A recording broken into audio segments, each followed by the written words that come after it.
class.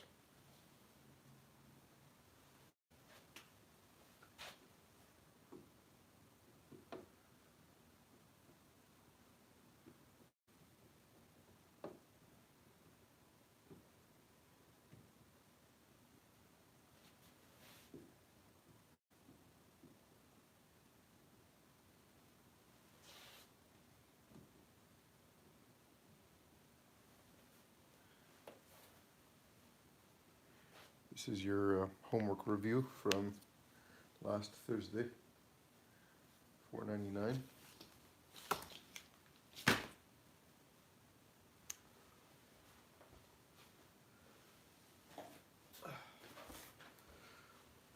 Book's not high enough.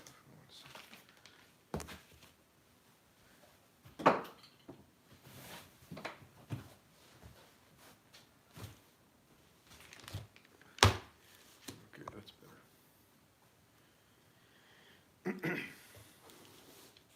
The question asks, calculate the molarity of the solution produced by mixing 40 milliliters of 0.16 molar sodium chloride and 65 milliliters of 0.15 molar sodium chloride.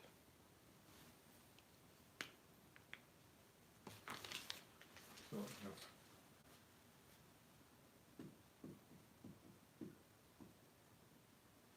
40 milliliters of 0.16 molar plus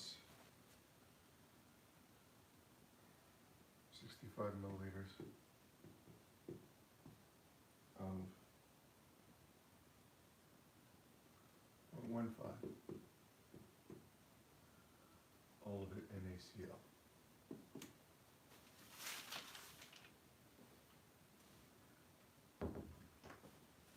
Recall that the definition of molarity is number of moles over volume.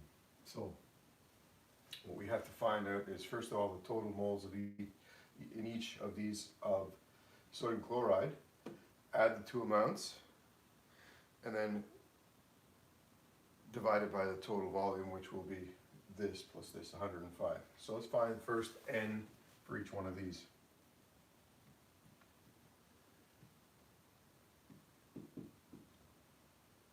So in the first instance, you have 0.16 molar multiplied by 41 thousandths of a liter.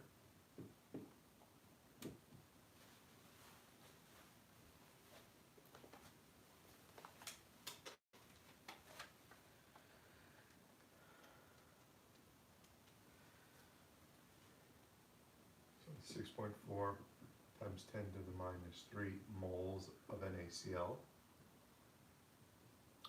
And in the other case,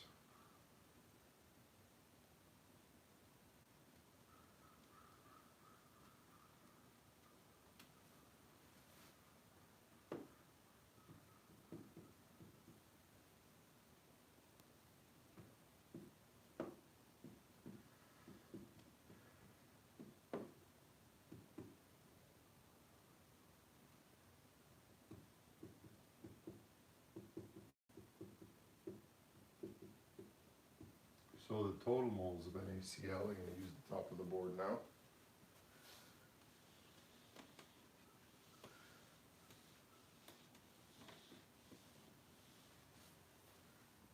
Given that molarity is number of moles over the volume, we're going to have molarity equals 6.4 times 10 to the minus 3 plus 9.75 times 10 to the minus 3 moles in a total volume of 40 plus 65, 1,000ths of a liter.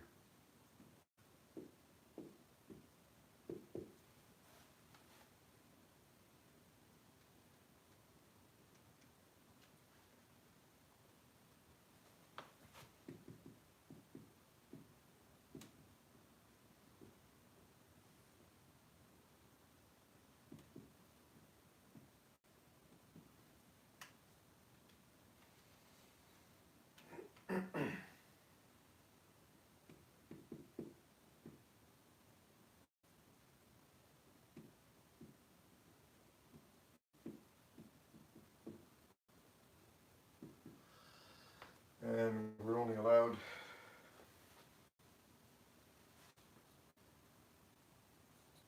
in this case, we're only allowed 3 sig figs. So we're going to reduce that to 3 sig figs, and we're going to say 0.15 molar in NaCl. It's 99A. Now for 99B, it asks you 32.5 milliliters of 0.75 molar sodium hydroxide and 26.8 milliliters of 0.75 molar sodium hydroxide are mixed. Calculate the total solution. Of course, assume that the volumes are additive. If you could check in, that would be nice.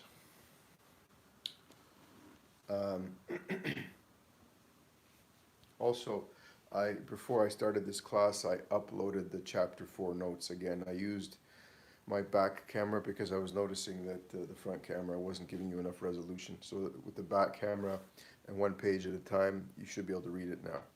Hi, Ramella, Stella, Nancy.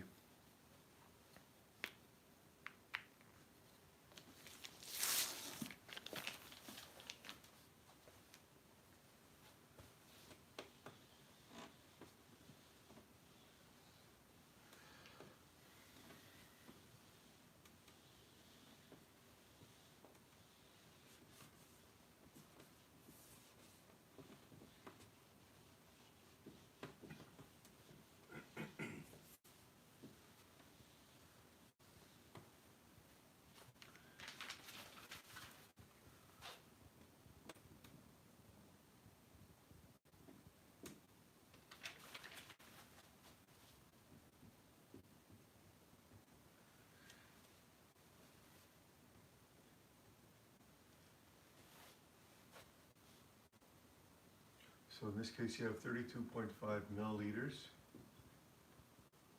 of 0.75 molar added to 26.8 milliliters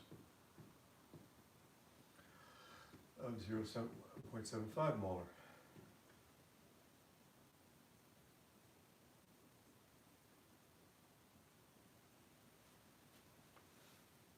Well, that's a trivial question, if you can see, because they have the same concentration.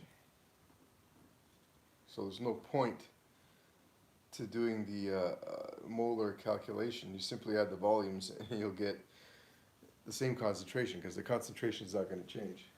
Kind of a trick question. So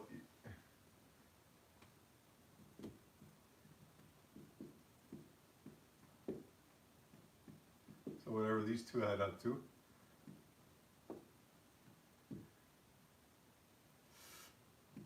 $59.3 milliliters of 0.5 molar.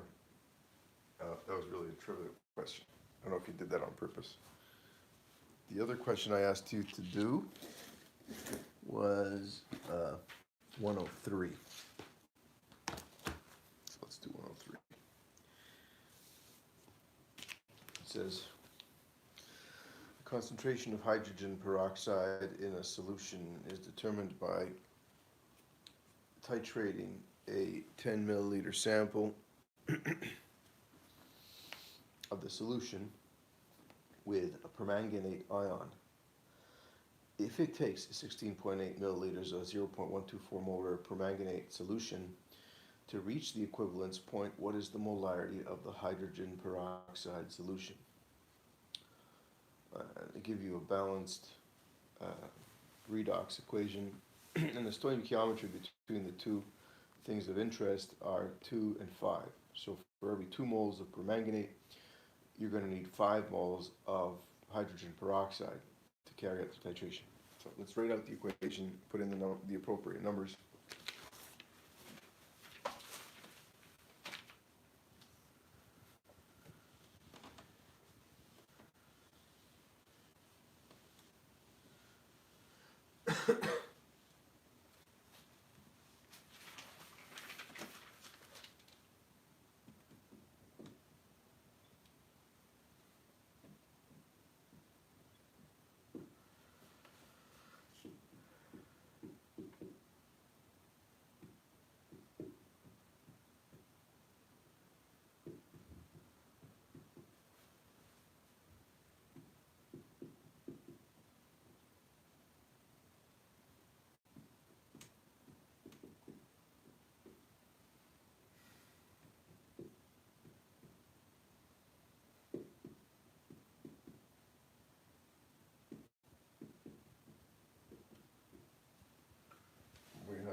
10 milliliters of peroxide, and it's titrated by 16.8 milliliters of 0.124 molar.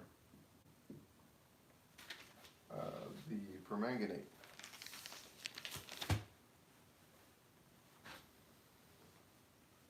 So we need to find the number of moles of permanganate that were used, and we'll know then that there's a 2 to 5 relationship in the stoichiometry, so then we can find out the number of moles of peroxide, and then from the number of moles of peroxide we can divide by the volume to find the concentration of the peroxide.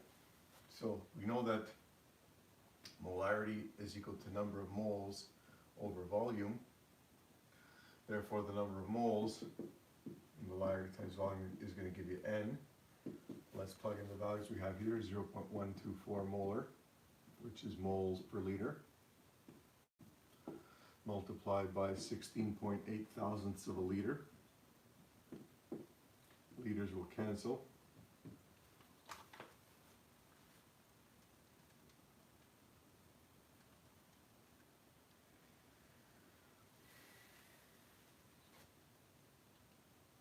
What you get is 2.0832 times 10 to the minus 3 moles of permanganate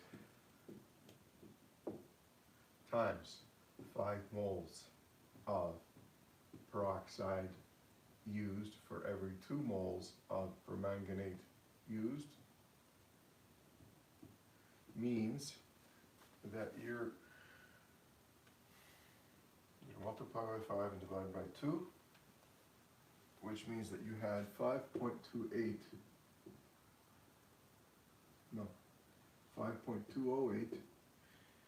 times 10 to the minus 3 moles of peroxide. Now, given that you have that many moles of peroxide, I have to erase that now.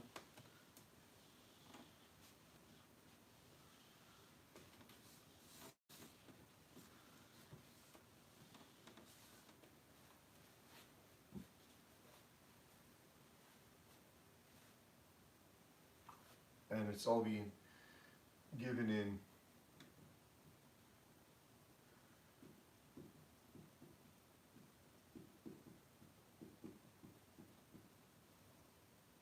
and 1/1000ths of a liter.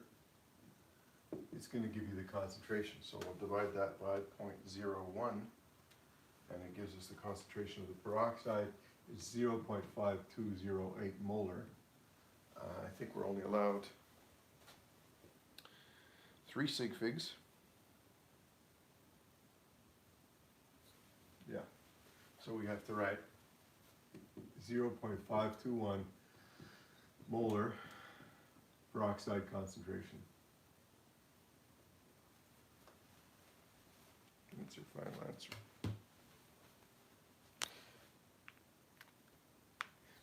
Let's look at something a little more challenging now.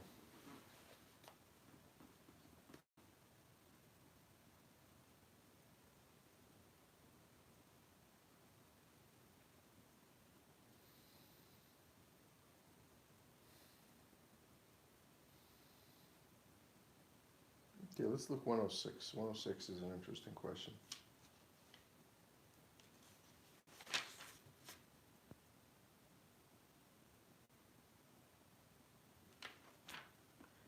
It says, by titration, 15 milliliters of 0.1008 molar sodium hydroxide is needed to neutralize a 0.2053 gram sample of an organic acid. What is the molar mass of the acid if it is monoprotic? Okay, so we have an unknown acid, but we know that it's monoprotic.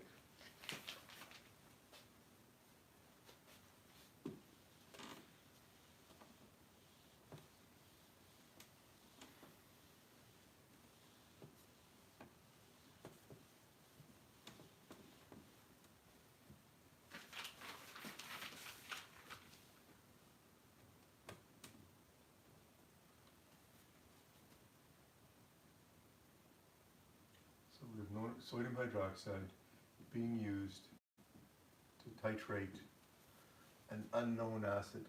Let's call it HA. And of course it's going to give you NaA and water as your reactants, as your products. I mean, we're told that it required 15 milliliters and the base was 0.1008 molar, and that is 0.2053 gram sample of the acid was titrated. So let's find out, first of all, what the number of moles of the acid is. So we know that the number of moles over the volume gives you the molarity, so that N is equal to mV. The number of moles is, the molarity is 0.1008, and there's 15 1,000ths of a liter.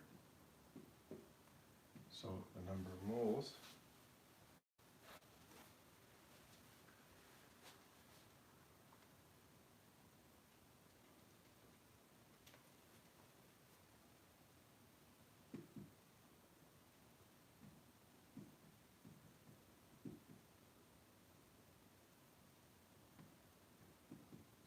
that's how many moles of the acid we had. And we know that the stoichiometry has to be 1:1 because the acid is monoprotic and the base is also going to neutralize one equivalent. So that's how many moles of that acid we had.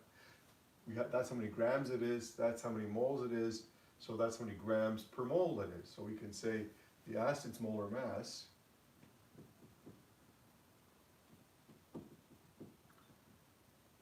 is 0.2053 grams per 1.512 times 10 to the minus 3 moles. So that's going to give you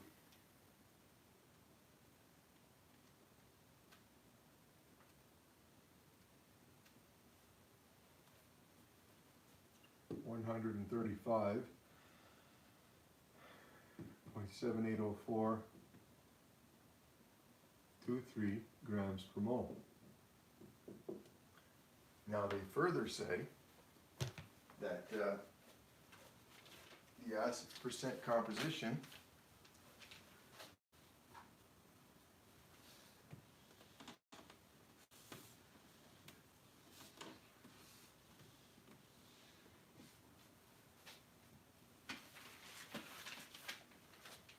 is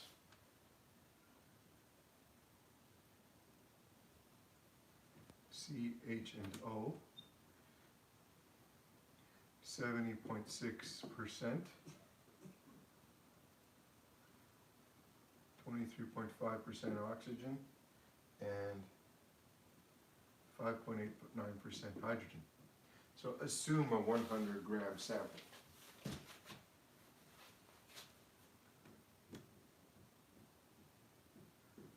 So all the percentages turn into gram amounts. Divide by the molar mass of each of those elements.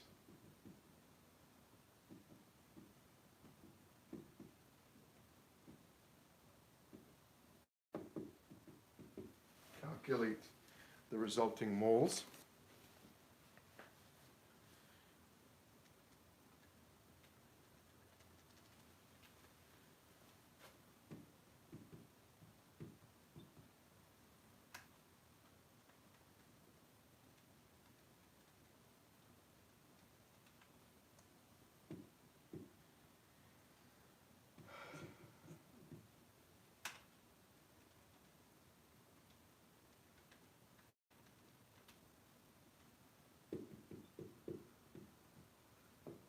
Divide by the lowest number in the series. So we got 1.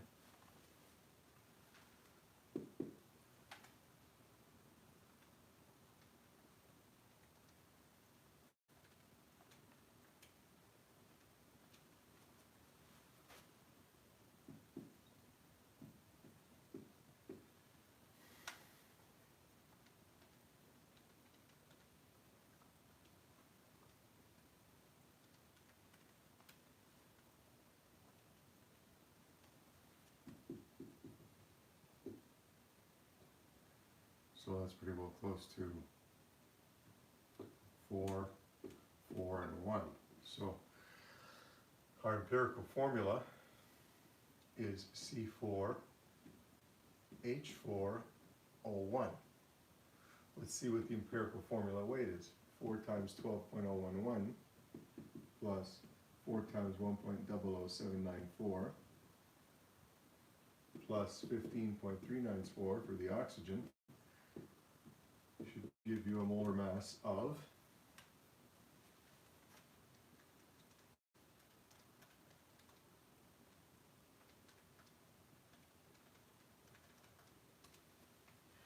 68.075. Well, that's just exactly half of that, right? Because if you multiply it by 2, you get 136, which is very close to that.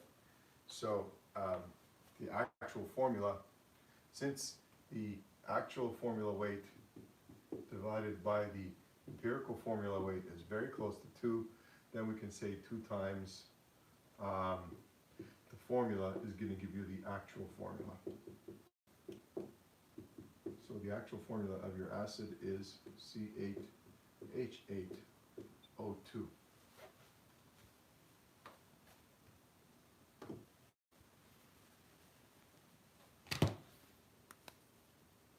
Let's do one more, and then I'll give you a little bit of homework. What you should probably work on now is copying the notes I posted just before this video. So get a nice copy of that. And I'll give you a couple more problems to do. Let's do another challenge one together.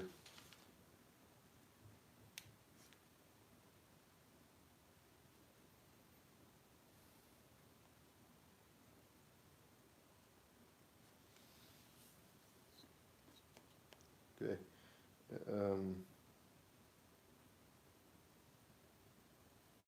It says on 4.111. Problem number 111. It says a mixture containing. Oh no, you know what? No, let's skip that one because it takes too much writing. I'll be erasing the board over and over again.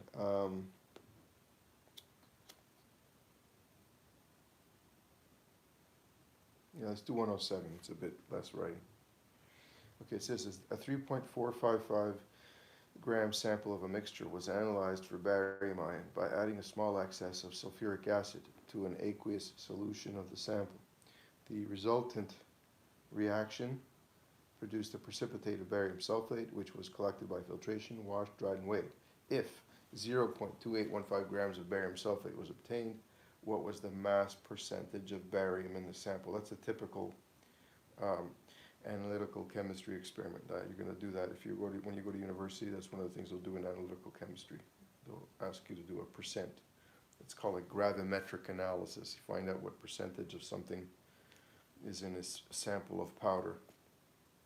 The most important step in those kind of gravimetric analyses is to have clean glassware.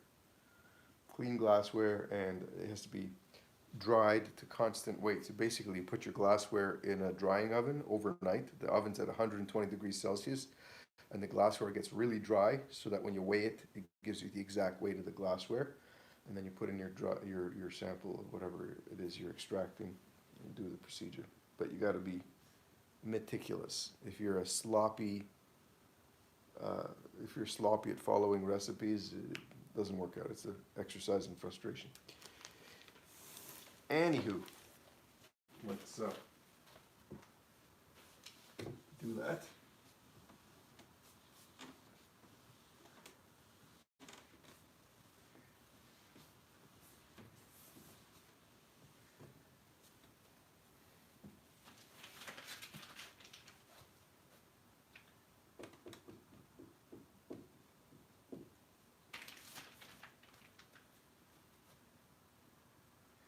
So you got a mixture.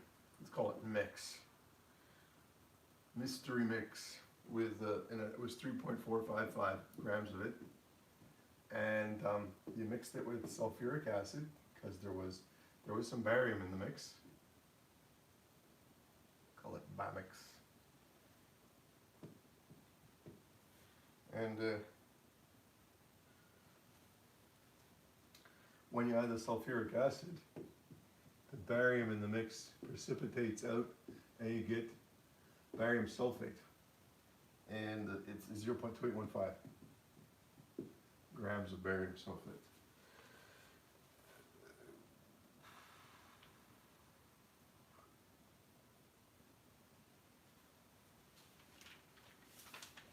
Right, so you got that many grams of barium sulfate.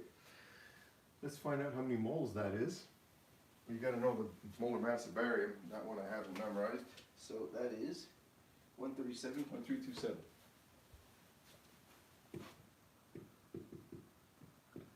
Sulfur is 32.065, and there's 4 oxygens at 15.394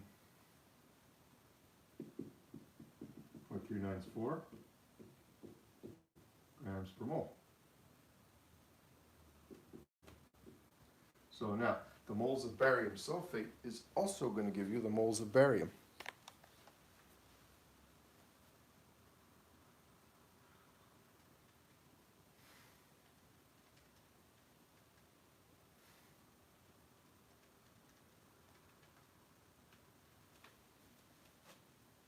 So you got 0.2815 grams of barium sulfate at a molar mass of 233.3896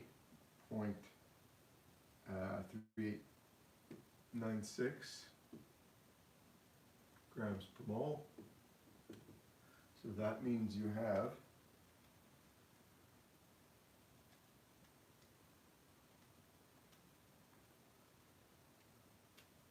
this many moles of barium sulfate.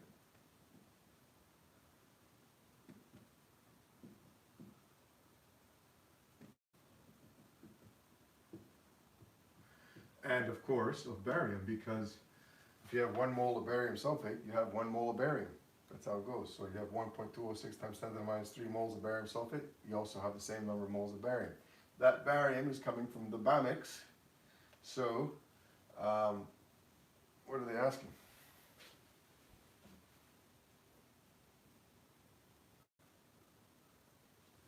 What was the mass percentage of barium in the original sample? Let's multiply by the molar mass of barium, which is 137.327. Tells you how much barium you had here.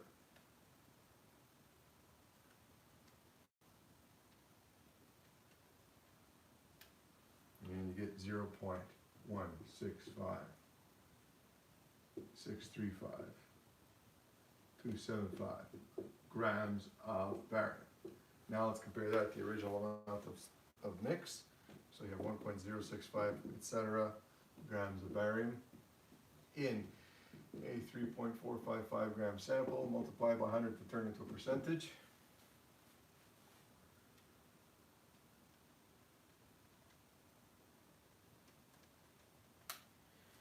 What you get is 47.9407. 452% barium. Of course, you're not going to report it to that level of accuracy. What you're allowed to report is 4 sig figs. So you're going to say 47.94% barium. So in a typical analytical chemistry lab, you would have to get within 0.01% or so accuracy. I don't know if it's that stringent, but you know, you got to be in the ballpark of say 47.93 to 47.95 to get your full marks. If you get something less, they'll start deducting marks. Okay, let's give you 2 homework problems to test your skill level.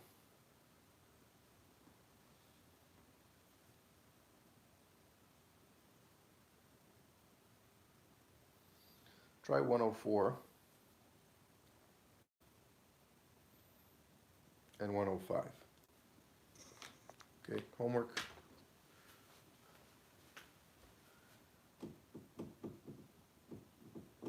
(104) and 105.